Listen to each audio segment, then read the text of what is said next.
The Spiritual Doctrine of Sister Elizabeth of the Trinity, Part 12. Epilogue. Her Mission. At the time of their departure from this world, the great servants of God were aware that their apostolic activity in the service of the Church, far from ceasing at death, would be more intensive after their souls had entered the abode of glory. Had they not their Master's example and the memory of his promise to his disciples, "It is expedient for you that I go. When I depart, I shall send the Spirit unto you." St. Paul has left us in the description of that eternal activity of Christ, always living before the Father's face, to adore and to glorify him, indeed, but also to make intercession for us. Who would dare think that since her glorious Assumption, the Mother of men has turned away from our earthly trials, or that in her eternal mystery, amid the joys of the beatific vision, the Mother of God does not solicitously remain at the service of her other children by her all-powerful intercession, constantly bending over the nations of the world in order to bring them forth to Christ, even more than ever a mother. It is not exceptional to find upon the lips of the great founders of religious orders such words as those spoken by St. Dominic to his sons as they wept at his approaching death. "I shall be more useful to you up there." The whole world has heard the wish of the greatest saint of modern times, St. Teresa of the Child Jesus. "In heaven I shall not be idle. I will spend my heaven in doing good upon earth." Her humble sister at Dijon let fall the same apostolic cry. "Believe that, above, in the home of love, I shall take an active interest in you. I shall ask for a grace of union, of intimacy with the Master. That is what has made my life an anticipated heaven." A few days before her death, moved by the Holy Ghost, her failing hand penciled to a lay sister the celebrated passage, "It seems to me that in heaven my mission will be to draw souls, by helping them to go out of themselves in order to adhere to God by a very simple, holy, loving movement, and to maintain them in that great inner silence which allows God to imprint himself on them and to transform them into himself." Prophetic words, which we have seen realized by the rapid and worldwide circulation of the souvenirs. In heaven, each saint has his mission, in harmony with the scheme of the redemption, and in the reward for the merits he acquired on earth. Until the end of the world, they will all continue to work for the extension of the kingdom of God and for the formation of the totus Christus. The Mother of the Incarnate Word functions as a universal mediatrix of all graces, without exception, while the other saints have their own rather special provinces, according to their place in the providential economy. Thus the founders of religious orders watch specifically over a member of their institutes, a St. John of Arc over her country, a bishop over his diocese, a parish priest over his parish, a father or mother over their children. The providential mission of Sister Elizabeth of the Trinity does not intervene in the government of the world in any striking way, but to draw souls into ways of silence and recollection for the greater glory of the Trinity. It seems to me that in heaven my mission will be to draw souls, by helping them to go out of themselves. This is the grace of graces. How many souls never succeed in getting out of the thousand labyrinthine ways of self? The most fervent sigh over and despair of doing so. In vain do they endeavor to free themselves by their own efforts, which avail nothing. This is beyond men's strength and calls for the grace of God. Hence it is a very precious grace, which the servant of God compromises all those interior souls imprisoned in their own egoism. From heaven, her silent intervention leads them to that complete liberation which casts them wholly upon himself. The soul detaches itself only in order to unite itself to God, to adhere to him. This is the positive and fundamental aspect of the interior mission fulfilled by Sister Élisabeth of the Trinity. Always her spiritual writings have borne much fruit in the most diverse Catholic circles, her call to the interior life being addressed to all members of the Church. Nevertheless, it must be recognized that the silent Carmelite of Dijon seems to have received a more particular mission with respect to contemplatives, in order to detach themselves from themselves, and sometimes from their trivial occupations, and draw them into the great stream of divine life, which gives them power over the heart of men for men's redemption. Now, for a multitude of interior souls, everything is so complicated in their spiritual life. Some seek God by means of excessive mortifications, others by an extremely literal and mechanical fidelity to detail, which does not easily hear the breathing of the Spirit. Sister Élisabeth reminds all these souls, whose will is good, but who sometimes are badly informed, that we must go to God by a very simple and wholly loving movement. Simplicity is affected only by love. A soul that in perfect charity seeks only the glory of God, whatever happens is a simple soul which goes straight to him. Deus ignis consumens. Our God is a consuming fire. That is, a fire of love, which destroys, which transforms into itself whatever it touches. The mystical death of which St. Paul spoke becomes the very simple and sweet to souls who have yielded themselves up to the action of the flames within the depths of their being. They think far less of the work of destruction and attachment left to them to accomplish than of plunging into the furnace of love burning within them, which is the Holy Ghost himself, the same love which, in the Blessed Trinity, is the bond between the Father and his words. Such souls enter into him by living faith, and there in simplicity and peace they are raised by him above all things, and above all sensible devotions to the sacred darkness, and transformed into the divine image. As St. John expressed it, they live in fellowship with the three adorable persons whose life they share.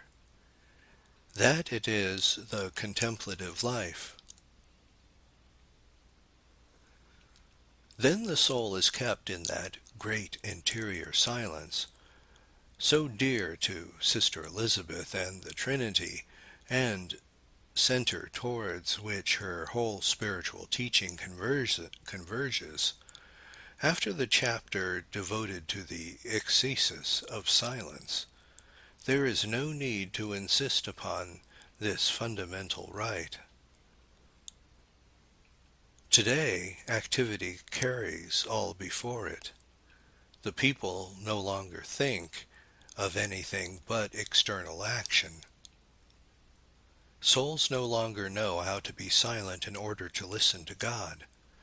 In this modern world, where everything is noise and tumult, is there a more urgent mission than that entrusted by divine providence to the holy Carmelite of Dijon?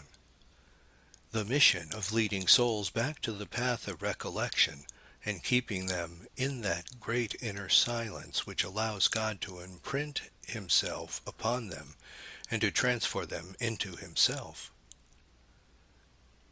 She has taught us that the soul which deserves something for self in its interior kingdom, whose powers are not all enclosed in God, cannot be a perfect praise of glory.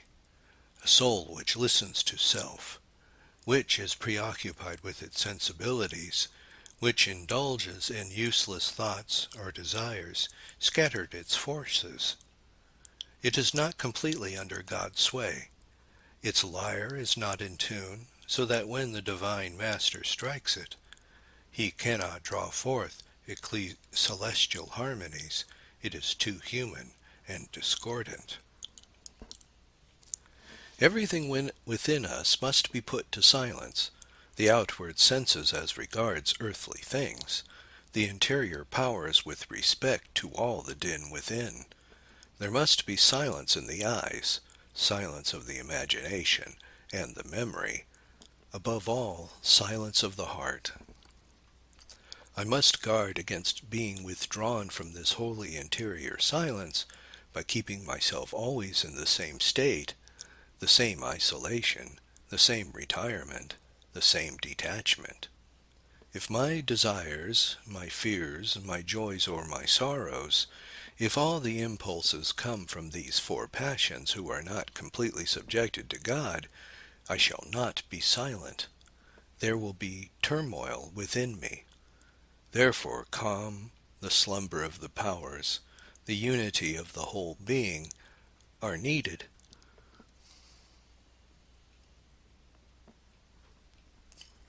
In their turn, the highest spiritual faculties must enter into the great interior silence, silence of the understanding, no useless thought, silence of the judgment, which means so radical a liberation from the excessively critical modern mind, above all, silence of the will, which begets in the soul the great silence of love. Once it is established in souls that this great inner silence allows God to imprint himself upon them and to transform them into himself, the supreme object of all human life, transforming union, is attained. Then the Master has full liberty, liberty to infuse himself in the soul, to give himself according to the measure of the giving of Christ. And the soul, thus simplified and unified, becomes the throne of him who changes not, because unity is the throne of the blessed Trinity. A highly important posthumous document revealed to us another and still more essential part of the providential mission of the servant of God. After her death, a small envelope was found. It was carefully sealed with red wax and bore these words, "Secrets for our mother." It was the last confidence in the hour when the saints see everything in the light of eternity. Mother, when you read these lines, your little praise of glory will no longer be singing on earth, but will be dwelling in the immense fire of love.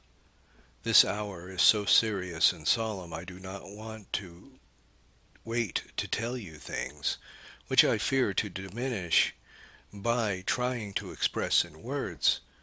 What your child means to do is to reveal what she feels, or to speak more correctly, What God, in the hours of deep recollection of unifying contact, is making her understand. Reverend Mother, consecrated by Mother from all eternity, now that I am going away, I bequeath to you this vocation which was mine in the bosom of the Church militant, and which I shall fulfill unceasingly in the Church triumphant, the praise of glory of the most holy Trinity. The glory of the Trinity. There is the last testament of the saintly Carmelite to all souls who would follow her footsteps in the way of interior life. What praise of glory and the Trinity, which was her vocation in exile, and remains her office through all eternity. Before the face of God is related to the highest purpose of God with respect to every creature. Everything in God's handiwork is ordained to this glory. The Lord hath made all things for himself. If he sent his Son into the world, it was before all else to repair the damage caused by his glory by sin. Jesus himself summed up his earthly mission in a word, Pater glorificavi te. Father, I have glorified thee. We are now in a position to grasp in all its fullness the mystical doctrine of Saint Élisabeth of the Trinity. The adorable Trinity was the supreme good towards which all souls in the world of pure spirits tend.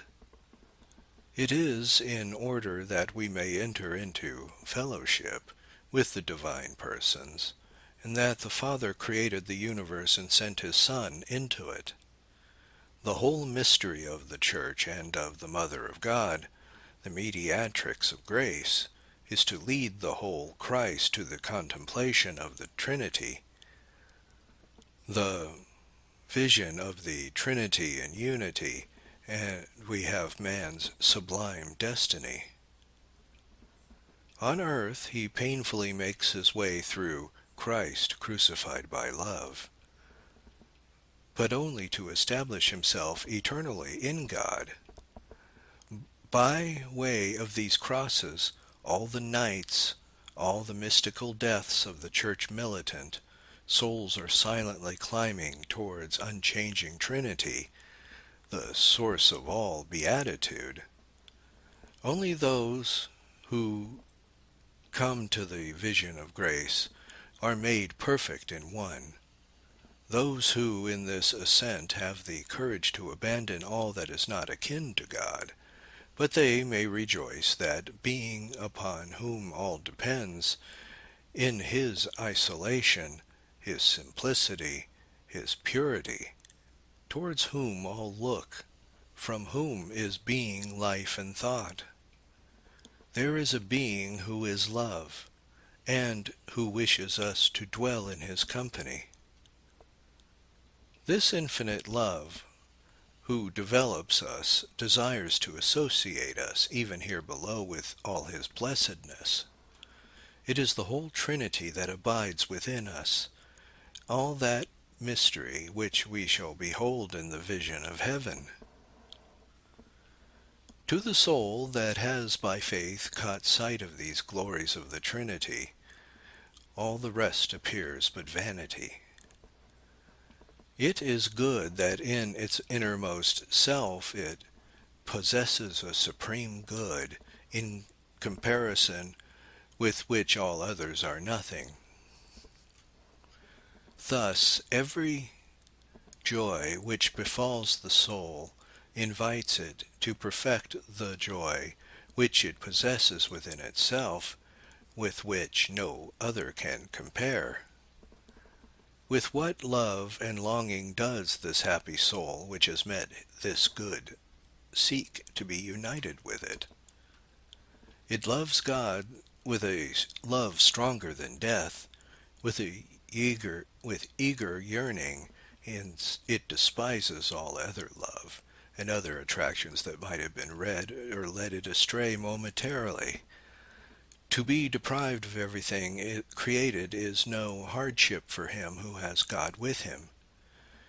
He only is deserving of pity who is deprived of the vision of the supreme beauty. Hence, we must leave all in order to possess this divine treasure, become absolutely detached from the fascination of passing attractions which threaten to turn the soul aside from its end.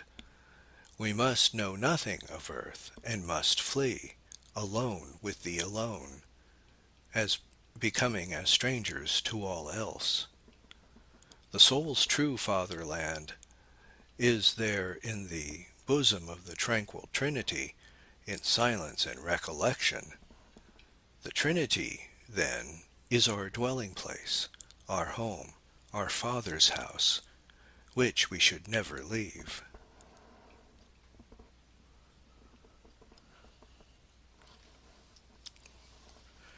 A higher phase of the spiritual life is entered upon when the soul, triumphing over self, and entirely forgetful of self, no longer lives but for God, like the blessed in heaven, in unceasing praise of his glory. In its every movement, its every aspiration, and as in every one of its acts, be they ever so commonplace, that soul is, so to speak, a perpetual sanctus, a continual praise of glory. It is beginning in time what will be its office through all eternity, and no matter what it does, it is constantly recollected deep within itself, in that most secret sanctuary of its life, whither it has retired with its God. O thou soul, most beautiful of creatures, who so longest to know the place where thy beloved is, that thou mayest seek him and be united to him. Thou art thyself at the very tabernacle where he dwells, the secret chamber of his retreat, where he is hidden. Rejoice therefore and exult, because thy beloved, thy treasure, and thy sole hope is so near as to be within thee, and to speak truly, thou canst not be without him. Nevertheless, let this soul be on its guard. It is not only for its joy that God abides within it, but primarily for his glory. The Trinity loves to find its own image and likeness in its creation. Thus the glory of the Trinity must finally raise the soul above itself and its own joy. Since my soul is in heaven, wherein I dwell while awaiting the heavenly Jerusalem, this heaven, too, must sing the glory of the eternal. Nothing but the glory of the eternal. That is, in the last analysis, is what the spiritual doctrine of Sister Élisabeth of the Trinity seeks to lead souls to do. To live after the manner of the immutable Trinity in an eternal present, ever adoring it for its own sake, by means of a steadfast gaze that becomes ever more simple and more unitive, until they come to the splendor of its glory, or in other words, the ceaseless praise of the glory of its perfections. While St. Teresa of the Child Jesus has drawn innumerable souls after her, in the morning as a victim to the merciful love of God, it seems to be the mission of Sister Élisabeth of the Trinity to rise up in the Church a multitude of praises of glory to the Trinity. I bequeath to you this vocation, which was mine in the bosom of the Church militant, and which I shall fulfill unceasingly in the Church triumphant, the praise of glory of the most holy Trinity.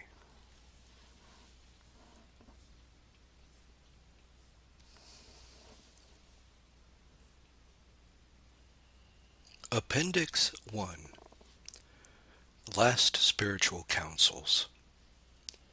Now I will answer your questions. Here comes Sabeth at last, with her pencil, to pay her dear father a visit. I say, with her pencil, for as far as our hearts go, we have already lived together for a long time, and we shall always be together.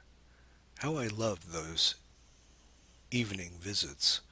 They are like a prelude to that communion reaching from heaven to earth, which one day exists between our souls. I feel as if I were bending over you like a mother over her favorite child. I raise my eyes and look to God, then I lower them on you, shedding on you the rays of his love. I say nothing to him about you, but he understands me, and I prefer my silence. My darling child, I wish I were a saint so that I could help you on earth while waiting until I can do so from paradise. What would I not suffer to obtain for you in the grace of fortitude you need? Now I will answer your questions. Let us speak first of humility. I have read splendid passages on this subject. One devout writer says that nothing can disturb the humble man who possesses invincible peace, because he has thrown himself so low that no one will descend that far to look after him. He too says that the humble soul finds its keenest joy in the feeling of its powerlessness before God.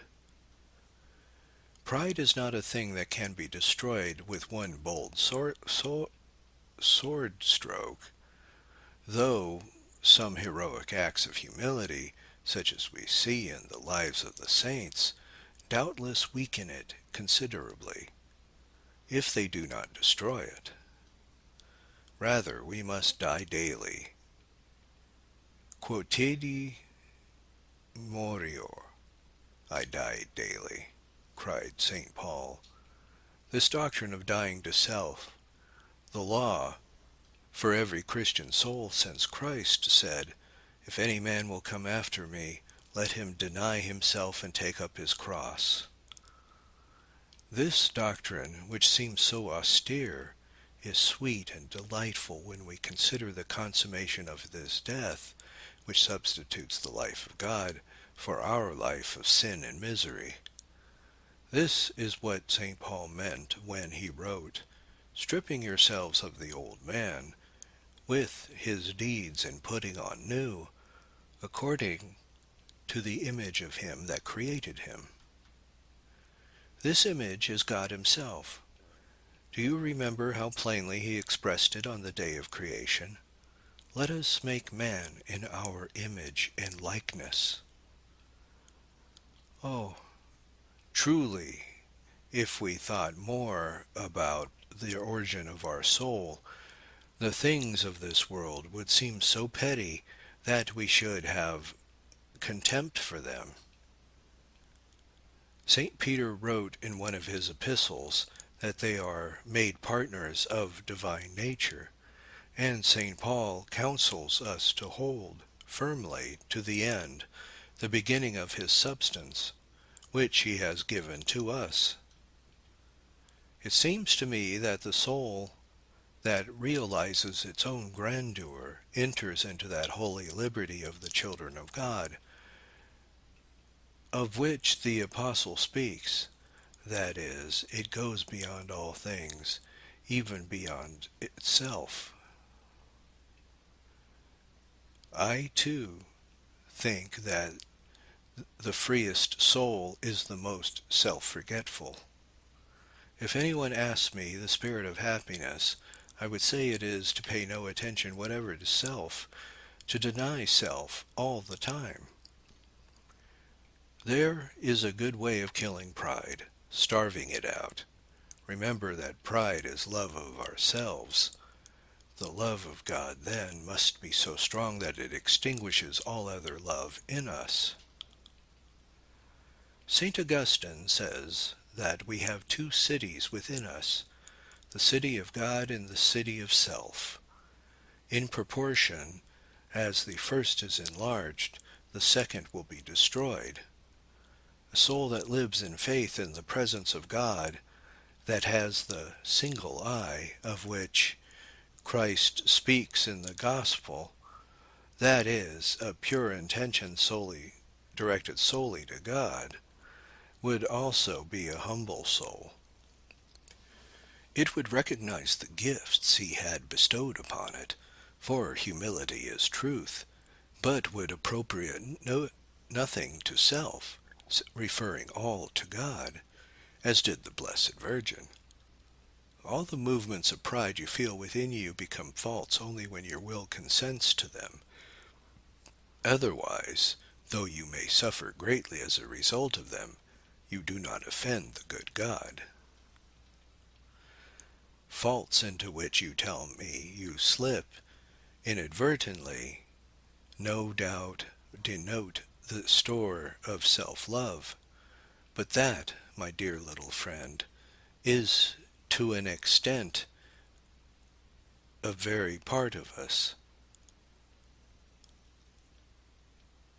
What the good God asks of you is never voluntarily to dwell on any thought of pride, and will never perform an action inspired by the same pride, for that would not be good.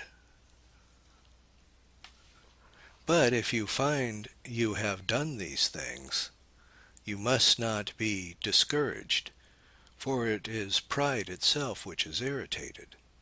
But, like Magdalene, confess your misery at the Master's feet and ask him to free you of it. He so loves to see a soul recognize its own helplessness. Then, as the great saint has said, the abyss of God's immensity is confronted with the abyss of the creature's nothingness, and God embraces this nothingness. It is not pride, my dear, to think you do not want an easy life. Indeed, I believe that God wills that your life should be lived in a sphere where the divine air is breathed. If you knew how I pity souls who live for nothing higher than the world and its trivialities, they seem like slaves to me, and I should like to say to them, shake off the yoke that weighs you down. Why wear fetters that chain you to self and to others less than self? The happy ones of this world, I think, are those with enough self-contempt and self-forgetfulness to choose the cross from their lot. What blissful peace we enjoy when we place our happiness in suffering. I fill up those things that are wanting of the suffering of Christ in my flesh for his body, which is the church. That is what constitutes the apostles' joy. This thought obsesses me, and I confess it to you that it gives me a profound secret happiness to think that God has chosen to associate me with the passion of his Christ. The road to Calvary which I climb daily seems to me rather the path of beatitude. Have you ever seen any of those pictures showing Death mowing the harvest with his sickle? Well, that is my condition. I seem to feel him destroying me. It is sometimes painful for nature, and I assure you that, if I stayed on a natural plane, I should feel only my cowardice and suffering. But this is the human way of looking at it, and quickly opened the eye of my soul to the light of faith, which tells me that it is love who is destroying me, who is slowly wearing me away. Then I feel an immense joy and yield myself as his prey. To attain the ideal life of the soul, I believe that we must always live supernaturally. That is, we must never act naturally. We must grasp the fact that God is deep within us and go to everything with him. There is no action is trivial, no matter how commonplace it is, because we are not living in these things, but going beyond them. A supernatural soul never considers secondary causes, but only God. The more its life is simplified, the more it resembles the life of the blessed, the more then it is freed from itself and from everything else. It finds everything reduced to unity, to the one thing necessary, of which the Master spoke to Magdalene.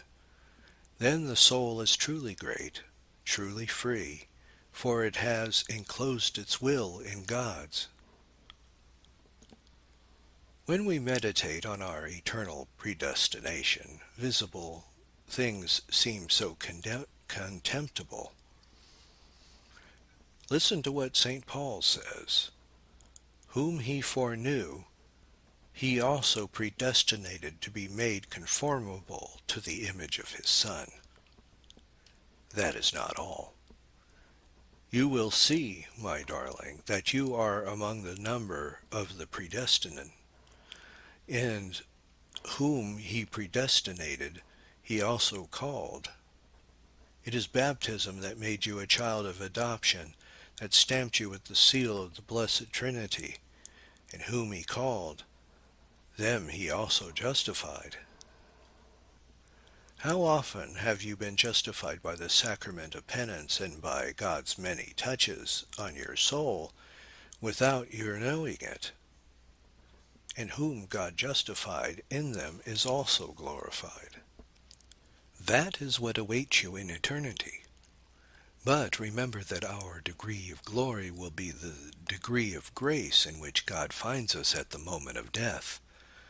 Allow him to complete the work of his predestination in you, and to do that, listen to St. Paul again, who will give you a rule of life. Walk ye in Jesus Christ, rooted and built up in him, and confirmed in his faith, abounding in him in thanksgiving. Yes, little child of my soul and my heart, walk in Jesus Christ. You need that spacious way. You are not meant for the narrow byways of this world. Be rooted in him. For this you must be uprooted from self, or act as if you were denying self wherever you meet it. He built up in him as far above all that is passing, up where it's pure and luminous. Be confirmed in the faith, that is, by the act of God alone, and is never your own impressions and imagination. Believe that he loves you and that he desires to help you in himself in your struggles. Believe in his love, his exceeding charity, as St. Paul says. Nourish your souls with the great truths of faith, which show us how rich we are, and the end of which God created us. If you live these spiritual truths, your devotion will not be emotional exaltation as you fear, but true devotion. The truth of love is so beautiful. He loved me and delivered me himself for me. This is the last point of the rule, and is but the consequence of the others. If you are rooted in Jesus Christ, confirmed in your faith, Your life will be a constant thanksgiving in the charity of the children of God. I wonder how a soul which has fathomed the love of God's heart for it can ever be anything but joyful, whatever its suffering or grief. Remember, he chose you in him, and the fountain of the world, that you should be holy and unspotted in his sight in charity. That is St. Paul speaking again. And so you must not fear the struggle or temptation. When I am weak, declared the apostle, then I am powerful. For then the power of Christ may dwell in me. I wonder what our Reverend Mother will think of this long epistle. She does not let me write at all now, as I am extremely weak and constantly feel faint. This letter may be the last your Sabbath will send you. It has taken her a great many days to write, and that will explain its incoherence. Yet I cannot bring myself to leave you this evening. I am alone. It is 7:30. The community is at recreation, and I feel as if I were almost in heaven already in my little cell, alone with him, bearing my cross with my Master. My happiness increases with my sufferings. If you only knew what sweetness there is at the bottom of the chalice prepared by our Father in heaven. Adieu, my dearest Father. I can write no more, but in the silence of our visits together you will fill in, you will understand all I leave unsaid. Take you in my arms and caress you as a mother fondles her baby. God keep you, my darling. May he protect you under the shadow of his wings from all evil.